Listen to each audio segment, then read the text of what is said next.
बिस्मिल्लाहिर्रहमानिर्रहीम। अस्सलाम वालेकुम डियर स्टूडेंट्स, उम्मीद है आप सब खैरियत से होंगे। तो डियर स्टूडेंट्स, आज का जो हमारा लेक्चर है वो लेक्चर नंबर 2 है, लीनियर अलजेब्रा कोर्स है हमारा। और मैं ये लेक्चर डिलीवर करने जा रहा हूँ to the class BS computer sciences second semester. और हमारा आज का टॉपिक है जी types of matrices and number 2 inverse of a matrix, ये कैसे फाइंड करते हैं। तो ये डिस्कस करेंगे, हम कुछ टाइप्स को डिस्कस करेंगे। स्केयर मैट्रिसेस क्या होता है। वैसे तो ये चीज़ें आप लोग बेटा लोअर क्लासेस में पढ़ चुके हैं, लेकिन इस लेवल पे भी आप इनकी रिवीजन ज़रूर करवाई जाती है।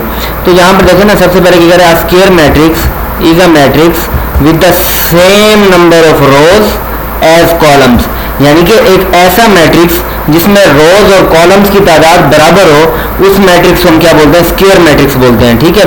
और कह रहे हैं n by n square matrix is said to be of order n and it is sometimes called an n square matrix. अब यहाँ पर देखें, फॉर एग्जांपल मेरे पास कोई मैट्रिक्स A है जिसके मैं कोऑर्डिनेट्स या एलिमेंट्स एंट्रीज में लिख रहा हूँ A B C D। ये अब स्क्वायर मैट्रिक्स है मेरे पास। देखें ना, इसमें दो ही रोज हैं और दो ही हमारे पास क्या है, कॉलम्स हैं। तो जितनी दो रोज दो कॉलम्स, तो ये मैट्रिक्स का ऑर्डर हम कैसे लिखेंगे, 2 by 2। तो इसमें इस मैट्रिक्स का ऑर्डर क्या हुआ, 2। और ये 2 by 2 का मतलब इसमें दो रोज दो कॉलम्स हैं, तो ये स्क्वायर मैट्रिक्स हो गया।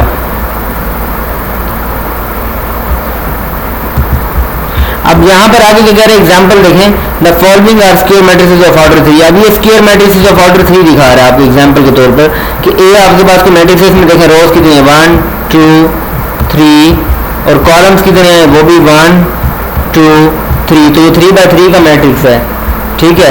और ये हमारे पास देखें क्या है, यहाँ पर 1 2 3, और ये भी हमारे पास क्या है, 1 2 3। तो दो रोज, 3 रोज और 3 कॉलम्स है यहाँ पर, तो ये भी 3 by 3 का मैट्रिक्स है। लिहाजा ऐसा कोई भी मैट्रिक्स जिसमें रोज और कॉलम्स की तादाद यानी कि number of rows is equal to number of columns आ जाए, तो उस मैट्रिक्स को हम क्या बोलते हैं, स्क्वायर मैट्रिक्स बोलते हैं।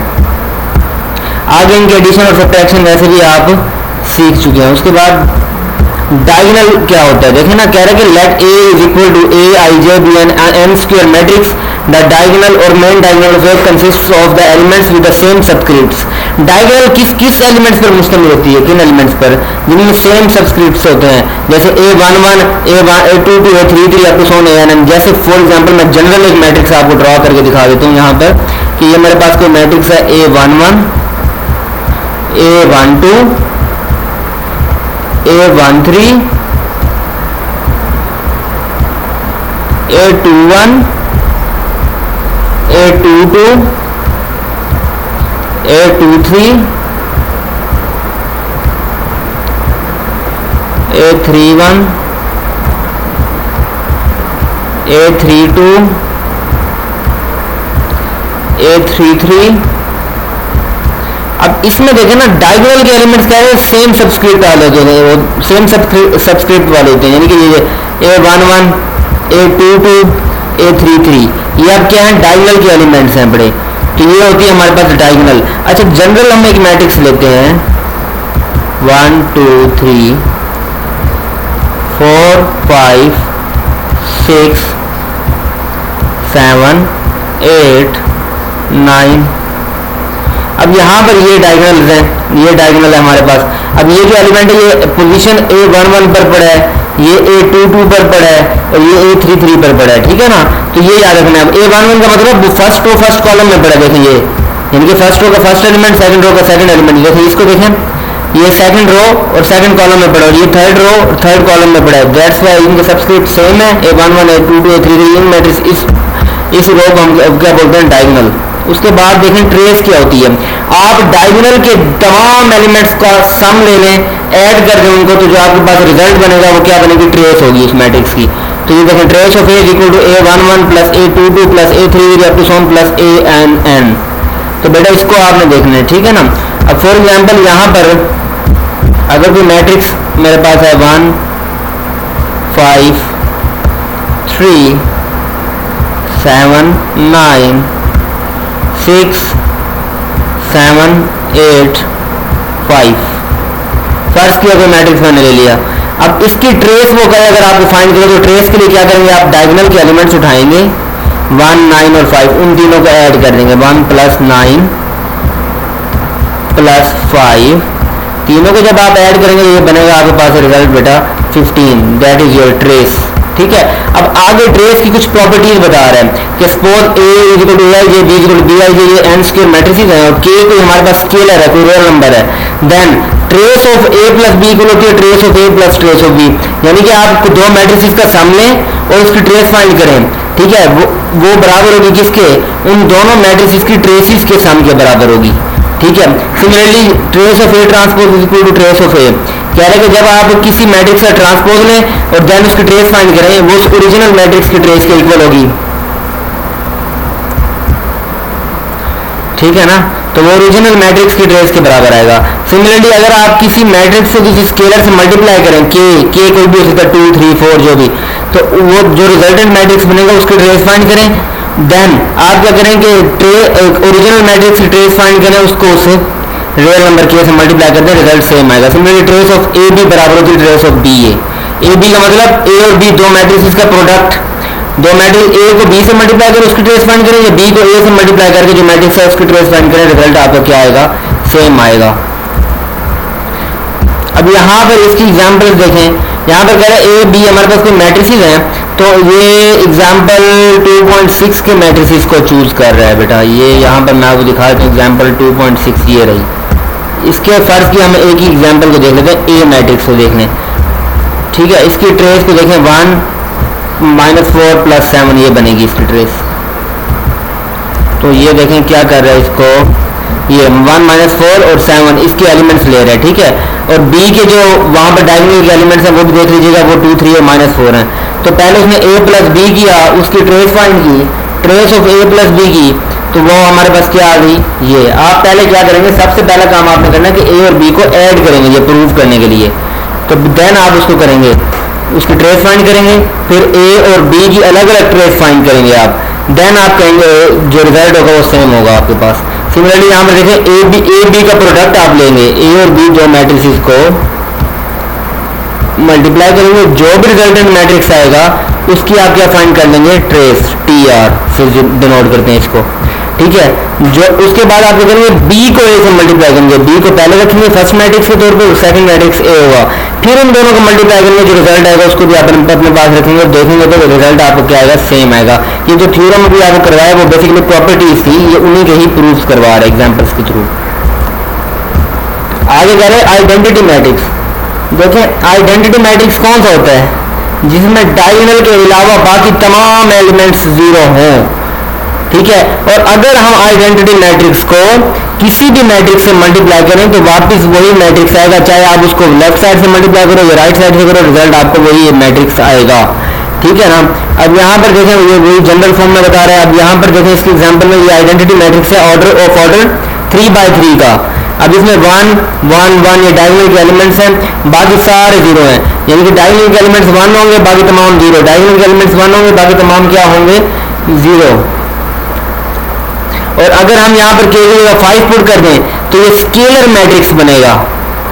स्केलर मैट्रिक्स की भी यही निशानी होती है कि इसमें जो डायगोनल के जो एलिमेंट्स होंगे वो तमाम सेम होंगे। अब आगे कह रहे हैं कि it is common practice to omit blocks or patterns of zeros when there is no ambiguity as in the। अब कह रहे हैं कि हमारे हम एक्चुअली करते क्या हैं, हम जो ब्लॉक्स जीरोज होते हैं उनको बेशक नाम भी लिखें तो वो इसी चीज़ को शो कर रहे हैं कि ये मैट्रिक्स स्केलर है, या यहाँ पर ये मैट्रिक्स आइडेंटिटी है। आप बाकी 1 1 1 लिख दें, बाकी को 0 0 0 नाम भी लिखें तो उसका मतलब यही होगा कि वो आइडेंटिटी मैट्रिक्स है, तो उसी को शो करता है। अब आगे क्रोनिकल डेल्टा को अगर आप देखें, क्रोनिकल डेल्टा फंक्शन है हमारे पास, ऐसा फंक्शन होता है delta I J is defined by delta I J is equal to 0 if I is not equal to J and delta I J is equal to 1 if I is equal to J. ठीक है, क्या कहना चाह रहे हैं, कह रहा है कि delta I J chronicle delta हमारे पास ऐसा फंक्शन है जो कि 0 वैल्यू देगा अगर हमारे पास आई और जे इक्वल नहीं है। आई क्या थी, नंबर ऑफ रोज, सॉरी रो, हाँ ith रो, और जे क्या होता है कॉलम। ठीक है, और डेल्टा आई जे 1 वैल्यू देगा आपको बेटा जब हमारे पास आई और 1 जे सेम होंगे। फॉर एग्जांपल मैं इसी की एप्लीकेशन आपको समझाता हूँ कैसे होगी। आइडेंटिटी मैट्रिक्स देखें आप, जैसे आप एक और मैट्रिक्स ले लें, यहाँ पर मैं ले लेता हूँ डेल्टा 11, फर्ज किया इसके एलिमेंट्स में A11 की जगह मैं डेल्टा 11, डेल्टा 12, डेल्टा 13, ये मैट्रिक्स है मेरे पास। फिर डेल्टा 21,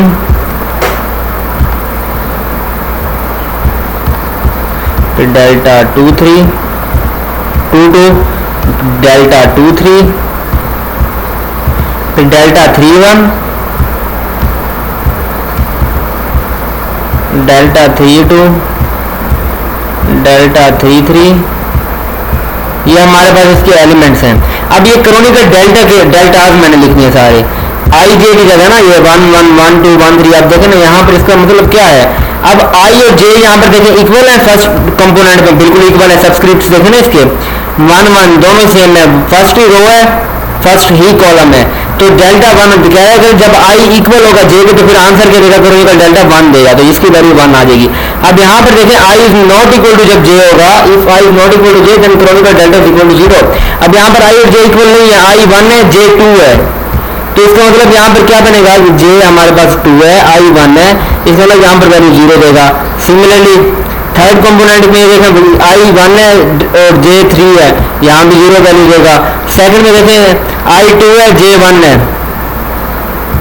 आई 2 है, जे 1 है, ये भी डिफरेंट है, यहाँ भी 0। अब इसमें इसके सेकंड एलिमेंट में देखें दोनों सेम है, 2 2, इसका मतलब 1 वैल्यू देगा। फिर यहाँ पर डिफरेंट है सबस्क्रिप्ट, फिर 0, फिर यहाँ पर भी 0, फिर 0, क्योंकि यहाँ पर डिफरेंट है सबस्क्रिप्ट, आई और जे डिफरेंट है। यहाँ पर देखें फिर सेम मतलब यहाँ पर 1 आ जाएगा। तो क्या ये आइडेंटिटी मैट्रिक्स नहीं बन रहा, बिल्कुल बन रहा है, डायनेमिक एलिमेंट्स 1 बाकी तमाम 0। तो ये क्रोनिकल डेल्टा की एप्लीकेशंस हैं। उसके बाद आप कहाँ जाएंगे, आप जाएंगे जी पावर्स ऑफ मैट्रिसेस। देखें आप दो मैट्रिसेस देखें, ए स्क्वायर का क्या मतलब है, वो कह रहा है ए स्क्वायर का मतलब ए मल्टीप्लाई बाय ए, उसी मैट्रिक्स को उसी से मल्टीप्लाई करेंगे। ए क्यूब का मतलब आप ए स्क्वायर को ए से मल्टीप्लाई करेंगे। सिमिलरली ये कह रहे हैं ए की पावर n प्लस 1 का मतलब ए की power n into a general form में, और ए की पावर 0 हो समथिंग रेज़ टू पावर 0 हमारे पास आ जाता है, मैथ्स में 1 होती है। और यहाँ पर मैट्रिसेस के केस में क्या होता है कि हमारे पास समथिंग किसी मैट्रिक्स की पावर 0, इसका मतलब क्या हुआ कि उसका रिजल्ट आइडेंटिटी मैट्रिक्स आएगा। अब यहाँ पर पोलिनोमियल्स हैं, कह रहे हैं कि ये पोलिनोमियल हमारे पास है F of X is equal to a0 plus a1x plus a2x plus an(xn), ये हमारे पास पोलिनोमियल है। ai स्केलर्स हैं इसमें, ठीक है, यानी कि a1 a2 a3 या कुछ an स्केलर्स हैं बड़े। और जो हमारे पास अब क्या करके कह रहे हैं F of A is defined to be the following matrix. अब एफ ऑफ ए एक्स की जगह ए पुट किया, देखा ना यहाँ पर क्या कह रहा है कि एक्स की जगह आप ए पुट करें तो जहां जहां मैट्रिक्स में एक्स होगा वहां वहां ए आ जाएगा। तो कह रहा है note that F of A is obtained from F of x bye substituting.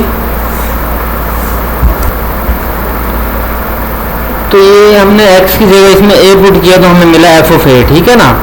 और क्या कह रहा है कि अगर एफ ऑफ ए हमारे पास 0 मैट्रिक्स हो, अगर आपके पास एफ ऑफ ए को 0 मैट्रिक्स आ जाए तो देन आप क्या कहेंगे कि जो a है वो 0 है, ये रूट है एफ ऑफ एक्स का, यानी कि ये function F of x polynomial दिया हुआ है आपको, इसमें x की जगह आप a मैट्रिक्स को, जो भी मैट्रिक्स a क्वेश्चन में गिवन होगा उसको पुट करेंगे, और पुट करने के बाद उसको सॉल्व करेंगे, देन जो आंसर आपके पास आएगा, अगर तो वो आंसर 0 आ जाए हमारे पास, एफ ऑफ ए 0 बन जाए सॉल्व करने के बाद, तो आप कहेंगे वो a क्या है उस पोलिनोमियल का 0 है या रूट है, अदरवाइज वो रूट नहीं होगा। अब यहाँ पर आप एग्जांपल देखें, यहाँ पर यही कुछ किया होगा उसने कि ए हमारे पास कोई मैट्रिक्स है, उसने ए स्क्वायर फाइंड किया, कैसे ए स्क्वायर बराबर होता है ए इंटू ए, मैंने पहले बताया आपको। तो ये ए मल्टीप्लाई बाय ए आप करेंगे, तो ये आपके पास जो मल्टीप्लिकेशन में लास्ट लेक्चर में आपको सिखा चुका हूँ। तो उसके बाद ए क्यूब हमारे पास होता है ए स्क्वायर इंटू ए के इक्वल, ठीक है।